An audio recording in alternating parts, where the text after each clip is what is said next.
दोस्तों आज के इस वीडियो में देखने वाले हैं सेंट्रल लेवल का ओबीसी सर्टिफिकेट बनाने के कंप्लीट प्रोसेस। एक सर्टिफिकेट लैब में आपको बना करके दिखाने वाला हूं, जो कि दोस्तों ये जो सर्टिफिकेट है खास करके सेंट्रल गवर्नमेंट का कोई भी आप जॉब के लिए अप्लाई करते हैं या कई बार तो स्टेट गवर्नमेंट के जॉब के अंदर भी कोई एज का छूट पाना हो या कोई स्पेशल कोटा में आपको भर्ती लेना हो, तो ये सर्टिफिकेट आम सर्टिफिकेट है जो आपको दिखाना पड़ता है। तो चलिए बेहतर जानकारी के लिए चलते हैं कंप्यूटर के स्क्रीन के ऊपर। और एनसीएल सर्टिफिकेट वैसे तो क्लियर कर दूं, एनसीएल और ओबीसी दोनों एक ही है। तो चलिए प्रोसेस जो है स्टेप बाय स्टेप देखते हैं कंप्यूटर के स्क्रीन के ऊपर चल के। गूगल के ब्राउजर में आ जाना है और इनके सर्च बार में आपको टाइप कर लेना है आरटीपीएस। इसे टाइप करके इंटर जैसे ही करते हैं आरटीपीएस का जो ऑफिशियल वेबसाइट है वो खुल के आ चुका है।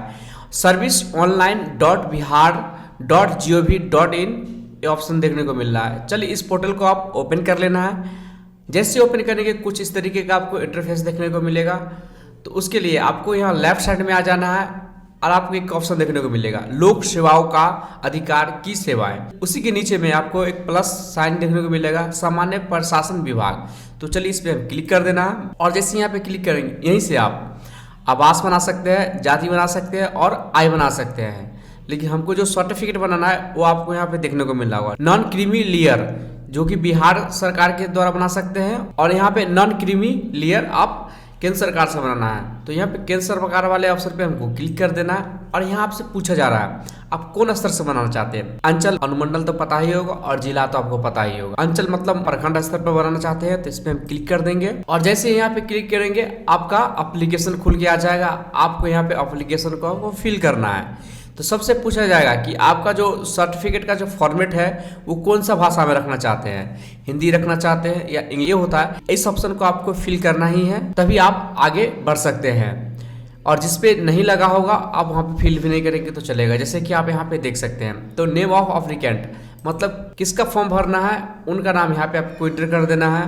उसके बाद यहाँ पे अभिवादन कि आप श्री लगाते हैं, मती लगाते हैं या मिस लगाते हैं, आप अपने अकॉर्डिंग यहाँ पे सेलेक्ट कर लेना है। और आवेदक का नाम, आवेदक जिसके लिए बनवाना चाहते हैं या जो फॉर्म भर रहे हैं वो अपना नाम यहाँ पे एंटर कर देना है और उनका डेट ऑफ बर्थ यहाँ पे एंटर कर लेना है। डेट ऑफ बर्थ एंटर करने का सबसे पहला तरीका ये है कि आप सबसे पहले आप ईयर सेलेक्ट कीजिए कि आप कौन सा साल में आप जन्म हुआ था। उसके बाद आपको यहाँ पे मंथ सेलेक्ट कर लेना है और उसके बाद आपको डेट सेलेक्ट कर लेना है। आसानी से आप यहाँ पे डेट ऑफ बर्थ यहाँ पे फिल कर लेंगे। उसके बाद आधार संख्या, अगर आप आधार संख्या भरना चाहते हैं तो यहाँ पे भर सकते हैं, अगर नहीं भरना चाहते हैं तो इसे छोड़ भी सकते हैं।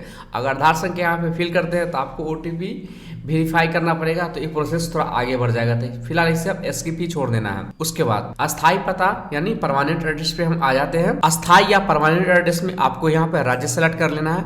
राज्य यहाँ पे ऑटो फिल कर लिया गया और यहाँ पे अनुमंडल यानी सब डिवीजन आपको सेलेक्ट कर लेना है कि आपको कौन सा है। और यहाँ पे आपको जिला सेलेक्ट कर लेना है कौन सा जिला है। तो आपको जो भी जिला होगा उस जिला को आप यहाँ पे सेलेक्ट कर लेना है। आप जैसे यहाँ पे जिला सेलेक्ट करेंगे तो आपका अनुमंडल वाला जो ऑप्शन है वो खुल के आ जाएगा।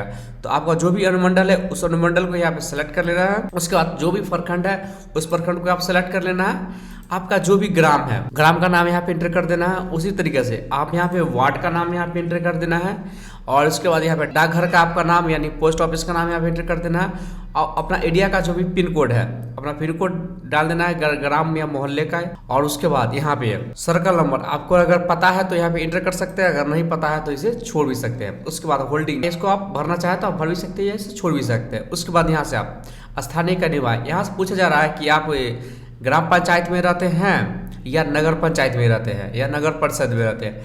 आप जिस भी में रहते हैं तो उसमें हम सेलेक्ट कर लेंगे। हम गांव से आते हैं तो ग्राम पंचायत यहाँ सेलेक्ट कर लिए हैं और यहाँ पे थाना सेलेक्ट करने की पूछा जा रहा है।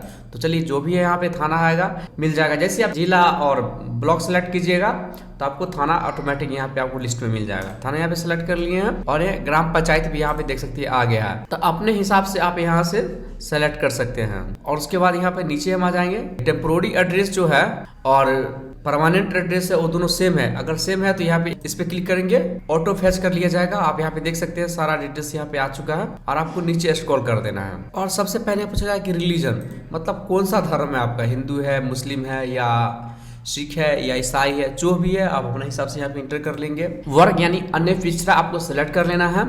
उसके बाद यहाँ पे जाति, आप कौन सा जाति है, अघोरी, अमाद, कादर, कलंदर, कौरा, कोच, कुरुप मतलब जो भी है आपका वो यहाँ पे आपको कास्ट यहाँ पे देखने को मिल जाएगा। तो आप अपने हिसाब से यहाँ पे कोई सेलेक्ट कर लेना है। उपजाति यहाँ पे देख सकते हैं, अगर आपके पास में सब कास्ट यहाँ पे सर्टिफिकेट है कौन सा वो आप यहाँ पे सेलेक्ट कर लेना है। और यहाँ उप जाति क्रमांक संख्या अगर है तो आप यहाँ पे भर सकते हैं, अगर नहीं है तो इसे छोड़ भी सकते हैं।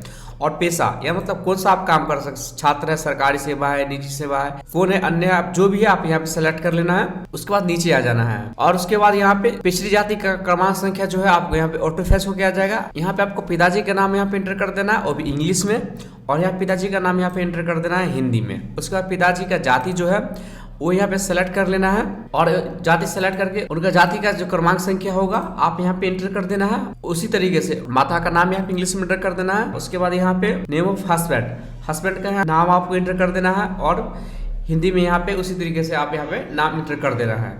उसके बाद आपको ईमेल एड्रेस यहाँ पे एंटर कर देना है और आपको मोबाइल नंबर आपको यहाँ पे एंटर कर देना है। और आप यहाँ पे हाल ही में जो भी फोटो खिंचवाए होंगे उनको यहाँ पे आपको अपलोड कर देना है, जिनका साइज बहुत ही कम होता है जो कि 5 KB में होता है उसको आपको अपलोड कर देना है। और उसके बाद नीचे हम आ जाएंगे, आप यहाँ पे देख सकते हैं अभिभावक पिता या पति की स्थिति, मतलब उनका डिटेल्स यहाँ पे भरने के लिए बोला जा रहा है। जैसे कि आपके पिता कौन सा काम करते हैं, गवर्नमेंट में है या प्राइवेट में है, उनका डिटेल्स यहाँ पे भरना है।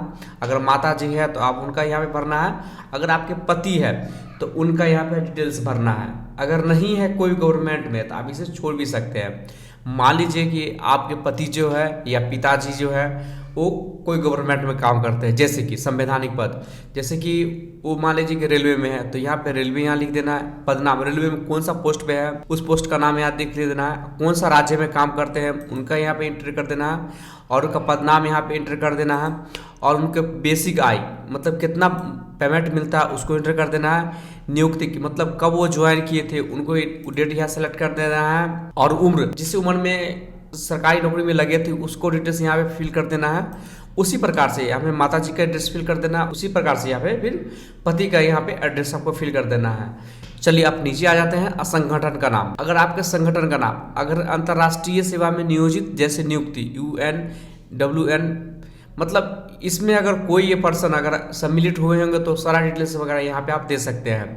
अगर नहीं है तो आप सीधे स्क्रॉल कर देंगे, ज़्यादा केस में ये सब फिल नहीं करना पड़ता है, आपको सीधे नीचे स्क्रॉल कर लेना है। और नीचे स्क्रॉल करके आपको सबसे पहले यहाँ पे देख सकते हैं जितना आय आ रहा है उसको आप यहाँ एंटर कर देना है। पेंशन से आय आ रहा है उसको आप एंटर कर सकते हैं। व्यवसाय से जो आय आ रहा है उससे आप एंटर कर सकते हैं यानी बिजनेस से। और कृषि खेती बाड़ी से जो आपको आय आता है उसको आप यहाँ पे एंटर कर देना है। और यहाँ पे पूछा जा रहा है कि आप यहाँ पे ITR फाइल करते हैं तो आप यहाँ पे यस कर सकते हैं, अगर नहीं करते हैं तो इसे नो कर सकते हैं हम। और उसी प्रकार से नहीं सेलेक्ट ही कर लेना है। आप कुछ डॉक्यूमेंट आपको यहाँ पे अटैचमेंट करना पड़ेगा, जैसे कि आपको निवास प्रमाण पत्र होना चाहिए, उसके बाद जाति प्रमाण पत्र होना चाहिए और आय प्रमाण पत्र होना चाहिए। और ये स्वयं शपथ पत्र जो होता है RTPS के वेबसाइट पे आपको मिल जाएगा, आप वहां से प्रिंट करके उसे बेसिक फॉर्म होता है फिल करके आप इसे अटैच कर सकते हैं। तो सारी डिटेल्स यहाँ पे अटैचमेंट हम कर देते हैं। और यहाँ स्वघोषणा पत्र आ गया, यहाँ सेल्फ डिक्लेरेशन है, चलिए इसे एग्री कर लेना है। और यहाँ पे एरिया देख सकते हैं और यहाँ पे वर्ड वेरिफिकेशन है, मतलब कैप्चा जिस प्रकार से दिया गया है कैप्चा को उसी प्रकार से आप यहाँ पे सबमिट कर देना है। और यहाँ पे नीचे सबमिट पे हमको क्लिक करना है। और यहाँ पे जैसे ईमेल एड्रेस और मोबाइल नंबर आप इंटर करेंगे तो आपको यहाँ पे वेरीफाई करने के लिए बोला जाएगा। तो चलिए एक OTP आ गया है मेरे मोबाइल नंबर पे, उस OTP को यहाँ पे एंटर करेंगे। OTP एंटर कर दिए और वेरीडेट पे हम क्लिक कर लेते हैं। तो यहाँ पे देख सकते हैं मेरा OTP यहाँ पे वेरीफाई हो गया। ओके पे हम क्लिक कर देते हैं। तो सारा डिटेल यहाँ पे फिल कर दिए हैं, OTP और यहाँ पे कैप्चा यहाँ पे फिल कर दिए। अब हम सबमिट पे हम क्लिक करते हैं।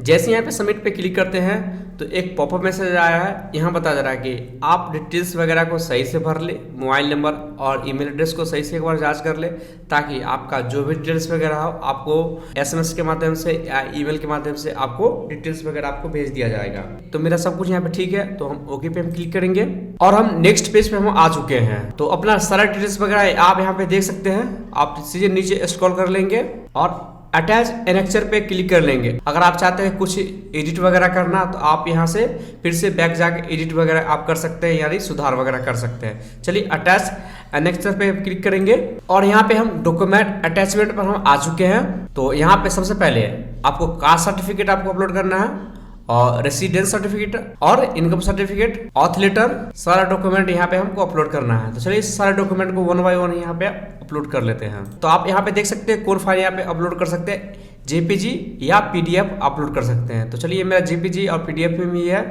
चलिए इस पर क्लिक करेंगे और स्कैन पे क्लिक करते हैं। सारा डॉक्यूमेंट यहाँ पे फिल कर लेना है और यहाँ पे सेव एनेक्चर पे क्लिक करना है। तो आपको यहाँ पे इस तरीके का आपको एक्नॉलेजमेंट नंबर आपको मिल जाएगा। इसी में आपको डेट यहाँ पे मेंशन कर दिया जाएगा कि आपको किस डेट में आपको वहाँ पे अंचल पे जाना है, वहाँ पे आपको डॉक्यूमेंट आपको मिल जाएगा। तो कुछ इस तरीके से आप यहाँ पे अपना NCL सर्टिफिकेट यहाँ पे अप्लाई कर सकते हैं।